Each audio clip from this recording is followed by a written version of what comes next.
Agaw pansin ang bagong post ni Kim Chiu ngayong tanghali matapos itong umani ng samot-saring reaksyon mula sa kanyang mga tagahanga at netizen. Sa loob lamang ng ilang minuto, matapos itong maibahagi sa social media, mabilis itong kumalat at naging usap-usapan sa iba't ibang online platform. Marami ang agad na nagtungo sa comment section upang ibahagi ang kanilang mga napansin sa aktres. Kapansin-pansin na iisang naging sentro ng atensyon ng maraming netizen, ang bahagi ng tiyan ni Kim. Dahil dito nagsimula na naman ang iba't ibang espekulasyon kung saan may ilan ang nagbigay ng kani-kanilang hula at opinyon batay lamang sa kanyang bagong larawan o video. Gayunpaman, marami ring tagahangang nanawagan na huwag agad magbigay ng konklusyon.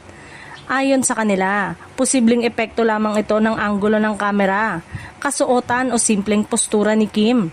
Kaya naman dapat gawing basehan ang isang larawan upang magpakalat ng haka-haka.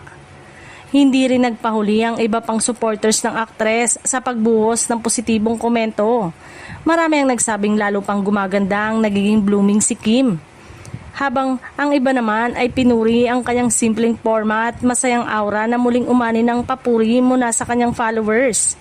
Sa kasalukuyan ay nananatiling tahimik si Kim Chiu hinggil sa mga usap-usapang kumakalat online.